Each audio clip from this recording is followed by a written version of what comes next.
So, welcome to the PhenomX Health Impact Room, where we discuss all things related to revolutionizing, updating, and upgrading women's personalized nutrition, wellness, and holistic health. At PhenomX Health, we celebrate the phenomenal X chromosome. So, my name is Dr. Colleen Fogarty Draper, and I'm absolutely thrilled to have Julie Freeman, MSRD, and many other great things here with us today. So I'm really eager to benefit from your experience, your wisdom, your personal health journey in nutrition and holistic medicine. And I know, and just add, you can add in when you're telling your story, but I know you've got over 40 years of experience in the integrative medicine space. You started out as a clinical dietitian, as did I. And so that just touches me, knowing we started in the same place, but where you're at now is very, very different than any of the clinical dietetics that we learn to practice.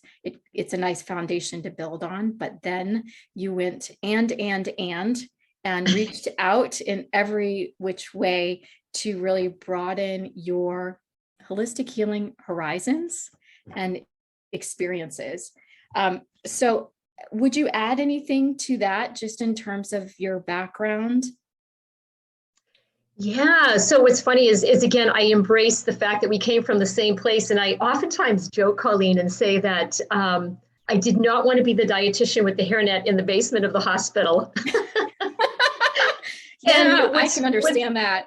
Yeah, and what's really interesting is that I was always forward thinking. And somebody was just asking me if I knew about some of my numbers in terms of the kind of personality that I bring. And they say, you could either be looked at as brilliant or a freak. And I feel like I've been sort of on the verge of both throughout my whole career. So it's really funny. Yes, yeah. I really identify with that. I just have to say, and I think when I, like you became a clinical dietitian, I was a little bit concerned about some of the roles that we had to play in the hospital setting. And one of them was working in the kitchen in the basement, because that wasn't really what I had in mind. But, okay, fine. It was a good learning experience. But I will admit that at that time, I also was a little awkward about my, how I fit into the profession. It was very uncomfortable, actually, because I saw things a little bit differently than the way we were learning to practice with patients and clients. And yeah, it was awkward for a while. I totally agree. What's interesting is, if I back up to high school, I was on the path of either becoming a nurse, like almost everybody else in my family, have so many cousins and aunts that were nurses, or going into music as a career, because I was also a singer and loved music and things of that nature. So I've been able to continue the music on the side over the years, which has been absolutely wonderful. But I volunteered as a candy striper. So now we're really dating me. The summer before my senior year, and learned about the dietetics department. And I said, oh my God, I love cooking. I love food, that whole aspect. But I also struggled with weight, compulsive overeating and addictive overeating, was bullied and name called and all that. So it was kind of a natural progression to continue to learn about myself, and then also how to help support others. So the other thing is that my nutrition degree was part of the home economics division. So we had to cook and bake and do experimental foods from day one. We had to create ambiance. We had to learn about grocery planning and meal planning. And I use that every day in my career, still to this day. Yeah, isn't that interesting? It's true. Actually, nowadays, it's even more important to hold on to your cooking abilities, right? And I can say, raising children here in Switzerland, it's been kind of an advantage in that food is very expensive. So the girls had to learn how to cook. Wow, that's great. I know. That's really great. I know, because we've got so many conveniences in our developed countries that often it's easy to avoid that. And well, you can explain even better than I all of the health benefits of eating fresh cooked foods. Oh, most definitely. I've actually written 3 cookbooks. My last one was called "What the Health Should I Eat?" And it's 30 days of complete menus for people, and as well as grocery lists, and then some of my hand curated favorite foods and why I chose them. So again, there's education throughout the whole process in terms of how do you pick up a label and read it, and how do you integrate that into a balanced meal? And so I think that those skills that I did, again, learn back in my undergraduate education have been really, really beneficial. Yeah.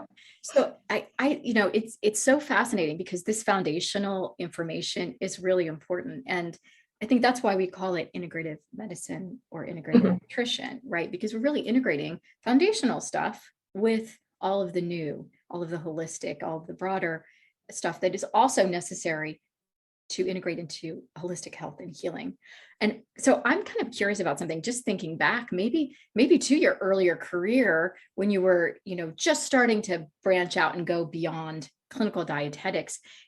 Did you have any particular, like maybe patient care or client experiences that stand out for you that influence the way you practiced or the direction that you would then choose to go later? Absolutely, absolutely. So I've always been drawn to mental health, which again is such a major issue in our world now. And so for me, it was that whole idea of being able to sit and be with my clients, male, female, children, whatever it might have been that was referred to me. And I had a general practice early on. I now focus on women's health. But don't exclude anybody. But again, for me, it was that whole idea of being able to be, held, heard, and supported from the patient perspective, and be able to then also support them in terms of their nutrition and their overall well-being. So, that whole idea of combining, what I love about functional medicine is that it really does look at root causes of challenges, but the integrative medicine is really getting more into the spirit and the mind and the body. And I was lucky enough when I worked at Joslin Diabetes Center many years ago to have Herb Benson's program, the relaxation response, right next door at the Deaconess Hospital.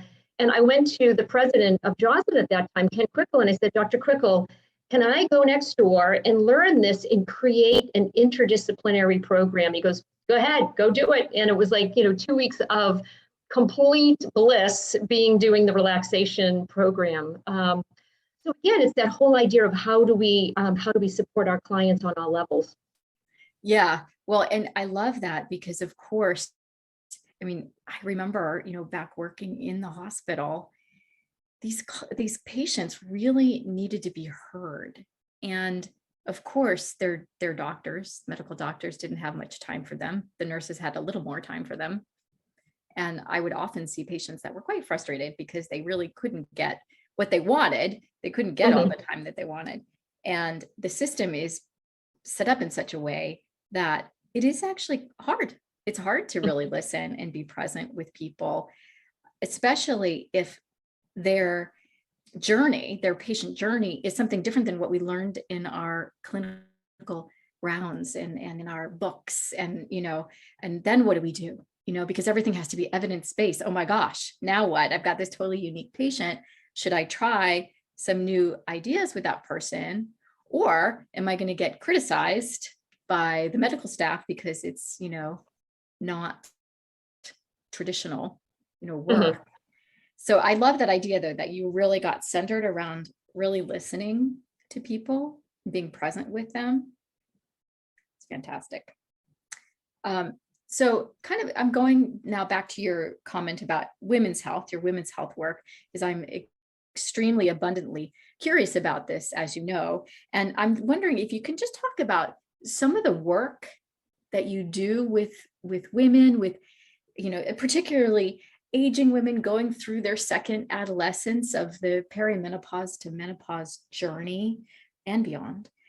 But really going through that hormone transition time and that kind of thing. And maybe you could just speak to some of your experiences and what you really like to do in that space. Yeah, it's a great question. So again, I really like looking at the multiple layers Most often, clients are either referred from their physician or from another provider, could be a wellness provider, to me for the nutritional piece in terms of kind of fixing that. So they oftentimes come in the door for a nutrition, but then we have this whole expanded area of challenge and where they may feel broken and not supported. So I have really detailed questionnaires. In fact, some people say, wow, that's really detailed. And I go, yeah, I want to know from birth until what's now, what's been going on with you medically. So I do a real deep dive into all the labs, the medical tests, the assessments. So there's the clinical side. And then I want to hear your story. Why are you here? What are the challenges that you're experiencing? What's your life like at home? What's your life like in your relationships? What's your life like in work? All of those kinds of things. And, one particular example, I remember one woman I was working with who, again, came in for the perimenopausal challenges of night sweats and gaining weight and just feeling exhausted like a wet dish rag and whatnot. And as we started to peel the onion, she really wasn't happy with her job. There were changes happening at home. Her kids were heading off to college, all of that. And we got to the point where I had her, reading The Artist's Way and other books, The Untethered Soul and things like that to help her support what is it that is her purpose in life. And oftentimes I talk to women and say, what we started out with in our 20s may have been the trajectory at that time, but we get an opportunity to relook at our purpose in this life and then to really do that deep dive. And so I have people doing a lot of journaling and whatnot. So this particular woman, by the end of the time that we worked together, not only felt better because she had really done well with her nutritional adjustments and things of that nature, but she also left her job and started her own business. So I loved that. So yes. Yeah, that must be really neat to watch women come full circle on their journey. We did a podcast recently just about personalized nutrition in women's health and menopause.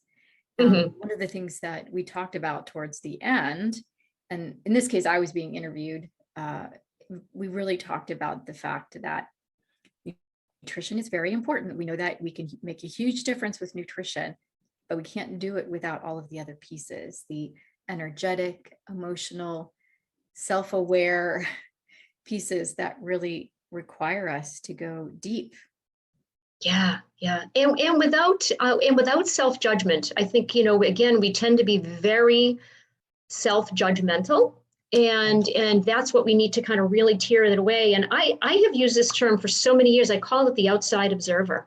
So I ask my clients usually to just step outside yourself and just observe your behavior and then try to get an understanding of that. And I worked in eating disorders and again, mental health for quite a few years when I was early on in my career.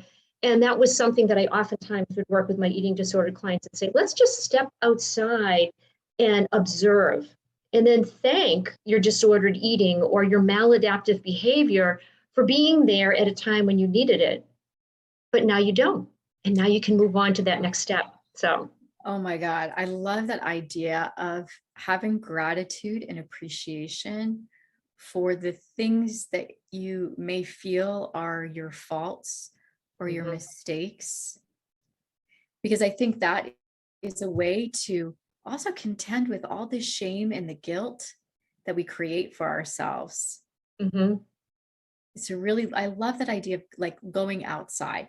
Okay, so it reminds me of when my therapist says, what would your best friend say? Yep, absolutely. Or what would you say to your best friend? That's right. That's right. Your best friend, and your best friend is you. What is your advice? That idea of really going outside and looking back and looking at what's there. And you can see why the things that are there that you may not like so much. But I think it's also an opportunity to see the good. Good in yourself, in the person, and remember all the good that's there as well. Absolutely. A few of the things I've always been a junkie for self-exploration and seeking, ways to actually understand the self and also to understand the other. So the Enneagram was wonderful. Loved the Enneagram. You learn about in the Christian way, they call it the blessedness and the sinfulness, but it could also be the positive and the negative and all of that. And again, really kind of putting in perspective where our challenges may lie. I've done astrological sessions with a wonderful clinician back in Boston, who again, we get to look at, when you were born, what were the gifts that you were given, and what were the challenges and the lessons that you needed to learn. And so that gives you a roadmap, which can be so, so beneficial. I love that kind of work. I think it's just amazing for people to be able to, again, step outside without blame and learn a little bit more of understanding. One other area that I love is, I don't know if you've ever heard of constellation work, but family constellation therapy is so helpful to understand the family lineage that we grew into or we were born into, and how we might be able to sort of self-correct and things like that throughout our journey. So I love that. I find that kind of work really fascinating. But here's a question, because I know you can have, a really open-minded client, for example, that comes to you for help. But how do you help them if their family is not so open-minded, right? I mean, if you have a client that's like, yeah, I'd love to do family constellation work, but my husband or my partner is really against that, and the entire family I come from are super conservative, and now I'm having this awakening around my health. How have you seen some women in particular, be successful in making that transformation? yeah, it's very challenging. And again, I oftentimes saw this in the eating disorder world. It's like, if I give up my eating disorder, it doesn't mean that I'm going to immediately divorce my husband. So, but you have choices along the way for how you're going to continue to support yourself. And it's all about the self. It's not about the other. It's not about what you need to do. It's about what I need to do for myself, being very open and transparent about maybe taking on different things. So for example, if going off to the gym means that you're leaving your family home for an hour 3 or 4 times a week, you need to explain why I'm doing that. This is actually helping me to feel better. My labs are looking better. I feel stronger. So again, always explaining and possibly enrolling people in the process, but staying committed to what you need to do. And sometimes it's just little tiny baby steps. I love the old movie, What About Bob?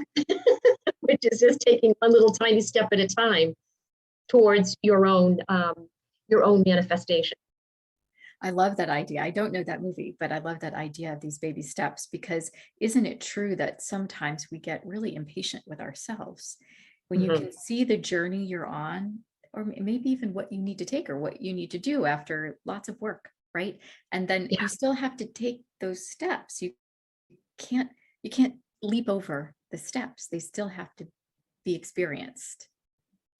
Yes, and our conventional medical system and mental health system does not support that. So part of this is a re-education. It's a learning and an unlearning. It's unlearning that we don't take the pill to cure the ill, or we don't do a particular thing and magically it's going to be fixed.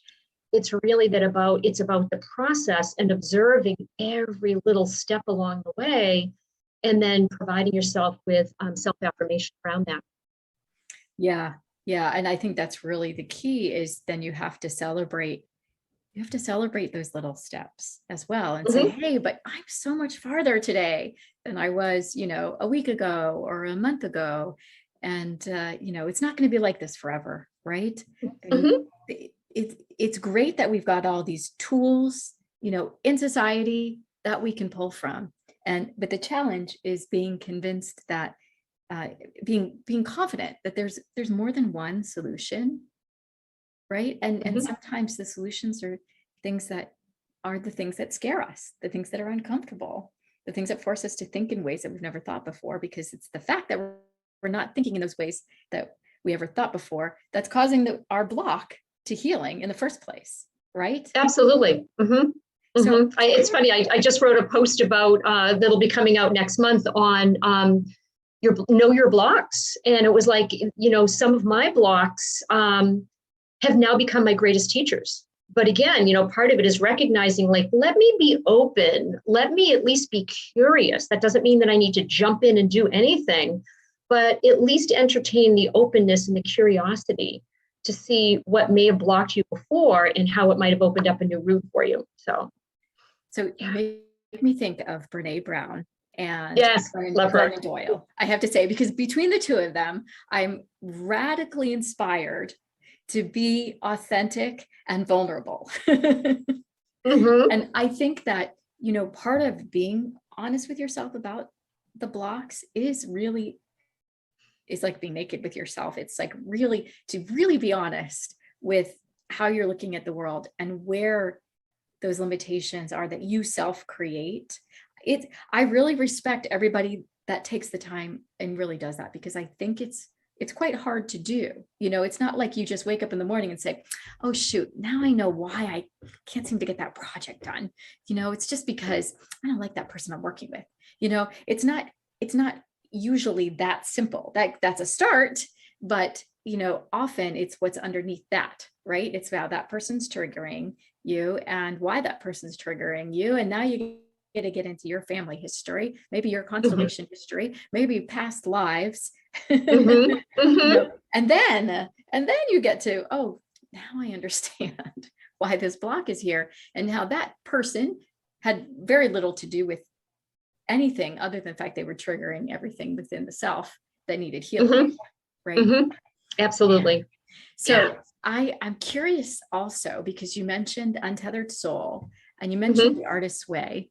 I love an Untethered Soul. I've never read Artist's Way, but I'm really curious about some more of your favorite books, your favorite self-development books, and that you might also be recommending regularly to your clients that are, aging, adolescent aging women.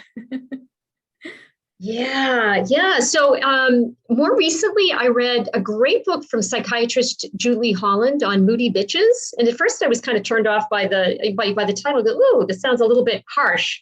But she is very hilarious in her presentation. And I'm going to tell you, it goes through the physical, the emotional, the relational, all of those kinds of things. And she, provides support and understanding for even just sort of the development of relationships between men and women and how they change throughout the years. So love that book. I think that was a really good one. Let's see. Spiritual Practices of the Ninja is another very cool one in terms of, again, sort of the whole process of going within and then sort of practicing self-awareness as we move through. So I loved that one as well. I've got a lot of them. You got a lot of them. I can imagine you have a lot of them.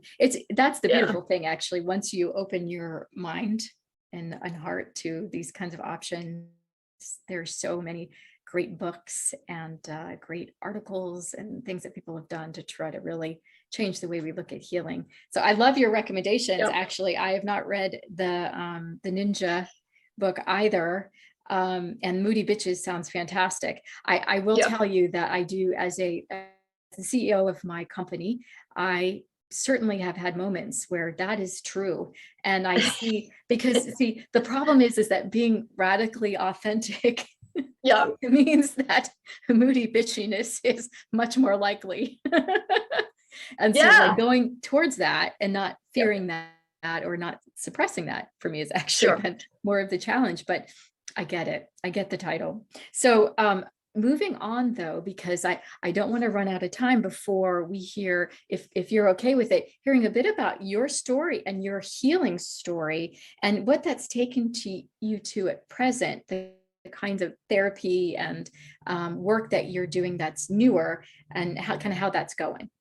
Yeah. Well, we could take another whole podcast for that whole thing, but I'll give you the quick and dirty on it. So I came into the world most likely with low immune factors, just like my daughter. My daughter was diagnosed with hypogammaglobulinemia. It has been a challenge throughout her life. And yet, if I go back and I look at my history, I think I was a whole lot worse. I had every atopic thing that came down the pike. I had fungal infections.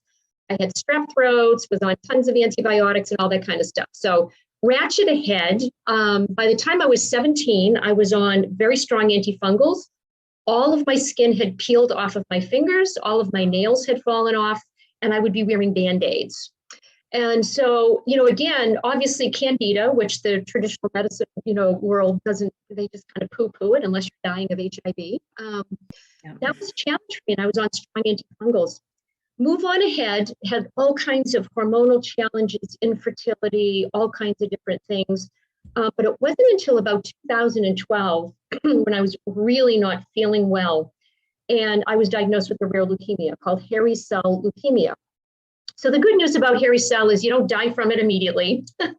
The bad news is that there was not a lot known about it. It's less than 2% of the cancers. Oh my gosh. So I joined an organization called the People Against Cancer, and they send all of your labs to all the conventional and non-conventional medical opportunities around the world. And the only place that came back and said, we'll take her, was Germany. And so I went to Germany for 3 weeks, and it was all about detoxification, mind-body medicine. They look at your blood, under the microscope, microscopy and things like that, that we don't do here in the US. But it really sent me back to things that I was passionate about in college, like quantum science and listening to Bruce Lipton and Greg Braden and all these things that I loved, but had kind of gone down, a different path due to life experiences. And so that sort of changed my trajectory there. I also was kept hitting a wall and found the next year that I actually had Lyme. So that was diagnosed. And the following year, I got a staph infection that seeded as a cyst in my left hamstring, ended up in the hospital and had to do chemotherapy at that time because my white counts were so low. Had a very massive reaction to the chemo, and my oncologist wasn't even sure if I was going to make it. So it was 3 months of being on a PICC line, developing antibiotic resistance, literally itching from head to toe for 24/7. But finally, kind of moved out of that. It was my naturopath who was able to kind of understand and help to kind of put the pieces of the puzzle together. While I was hospitalized, my IT guy, who was still back in Wellesley, Massachusetts, Arthur, came into the hospital, brought me the plugins for my computer, and I completely revamped my whole website, my practice. And that's when I really did my deep dive into deeper into functional medicine. I had been following Jeff Bland and others, for a while, but it was like, okay, you need to really do the deep dive. And it was also at that time when a patient said to me, have you ever heard of shamanism and ayahuasca? And I said, neither. So I was the one that ran the other way. It was part of the DARE program when it came to drugs and things like that growing up. I was an only child and very sheltered. So that opened up another huge area of healing that I just wasn't even familiar with. And so I've been spending a lot of time in terms of research, continuing medical education, et cetera, on plant medicines and how they can be supportive. And really love the supportive idea of microdosing with women's health. So that's kind of where I'm at. But again, some of it was blind spots, and it was my own personal struggles with health that really opened up these opportunities. So let me ask you something. So when you say microdosing, are you talking about medicinal mushrooms? Are you talking about ayahuasca? Are you talking about all of the above, like all of these kinds of medicines that are used as a kind of psychedelic approach to healing? Sure. So great question. I've decided to really focus in my education and where my practice is going to go with ketamine and psilocybin. Psilocybin of your psychedelics has the most reasonable safety profile. So for me, safety is really, really important. In the US, it's all about education because we can't prescribe. But ketamine is legal. And so I have been partnering with some physicians and helping around that process of preparation, integration, and then post.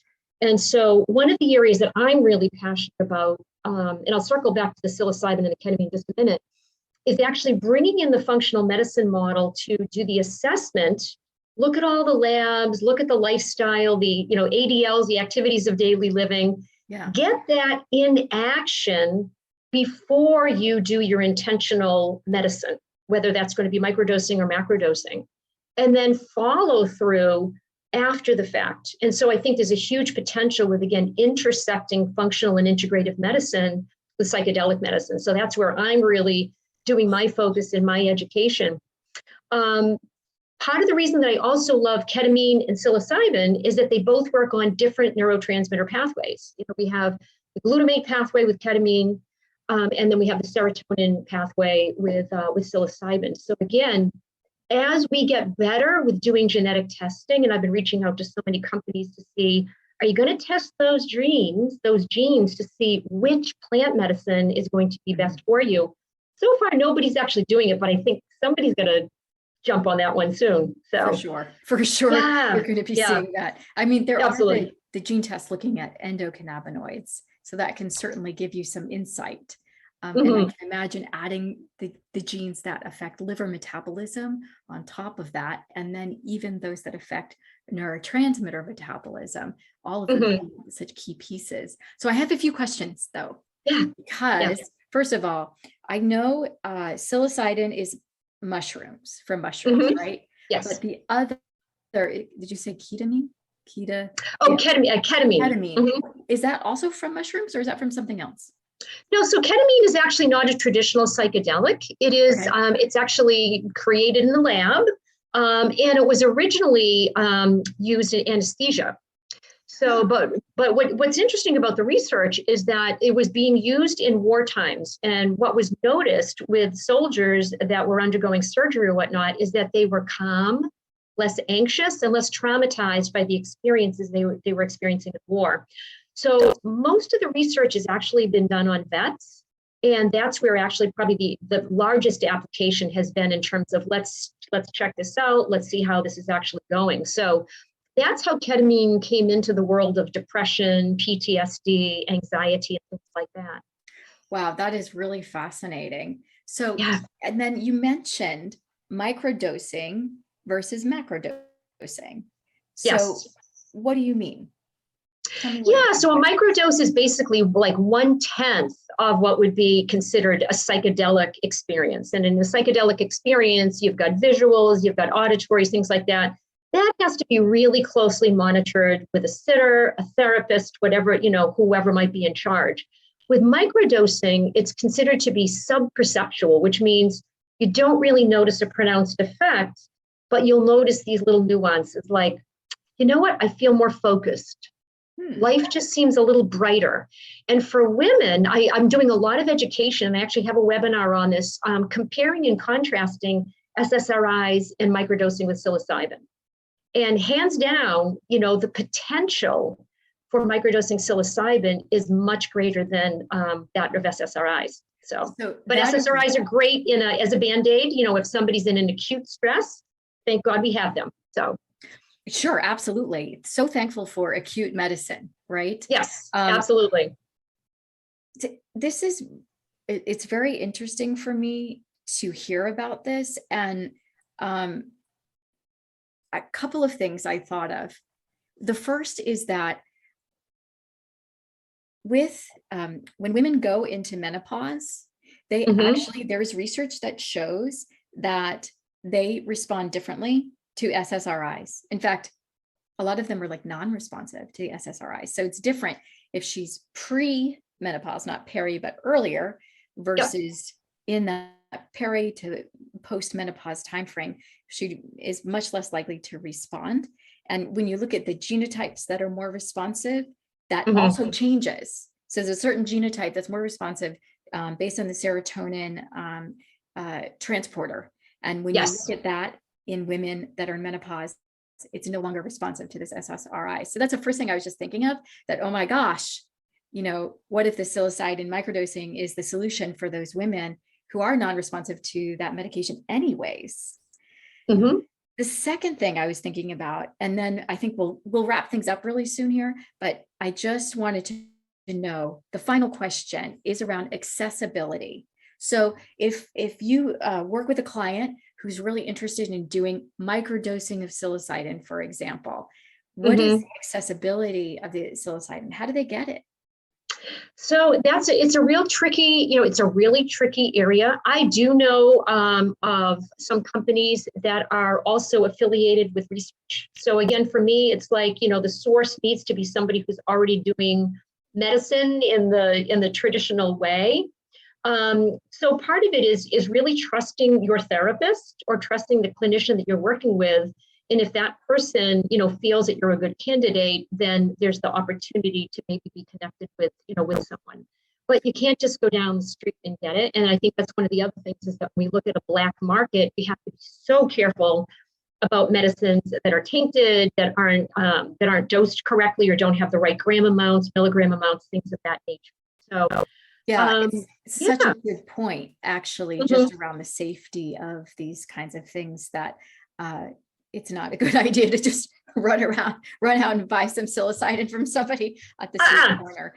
No. It's my understanding is that it's really quite a process that you go through, a cleansing process. And like you were saying, you work on the therapy and the course of action beforehand that involves other things besides the microdosing. And then the microdosing is added to the equation. And that when it's added to the equation at the right time and the right way is when it's most effective. Absolutely. Absolutely. And I wanted to just circle back to that whole serotonin change that takes place with women. It all has to do with a relationship to estrogen. As estrogen declines, serotonin declines. So part of this is, again, how do we support both areas? And that's where I like to do my functional testing and find out, all right, what's going on with the hormones? Is somebody going to be a candidate for, X, Y, or Z? So that's another reason why there will be, potentially some serotonin resistance. Yeah, thanks so much for pointing that out. That's very, very interesting. And, that interplay between Yes. hormones, our sex hormones in particular, and our physiology is it's so powerful and it's so under researched. There's a lot for us to learn there. And I'm so glad you brought that up because I think that's a piece of the puzzle that we need to keep teasing out as clinicians, researchers, and even for the PhenomX Health platform is something that we're certainly looking at how we can understand hormones and how they interrelate with some of the other things she's doing in her environment to get well, Absolutely. that self-awareness. Mm-hmm. So I want to thank you so much for this brilliant time together. I could do this with you for a heck of a lot longer than this. You are so fascinating. Same here. Oh my gosh. Well, I do hope that we do get to do this together again. But in the meantime, thanks for your time, your precious time today, and for sharing your fantastic wisdom and for joining the PhenomX Health PhenomX Impact Room podcast. We're so happy to have you. Thank you so much. It's wonderful to be here today. What an honor to chat with you, and so great to see you again because it's been a lot of years since we saw each other back in Massachusetts. That's right. And it's just so fantastic to see where we've gone with our journeys, actually. Yes. Okay. Yes. Thanks so much. Take care. You're welcome. Bye-bye. Bye.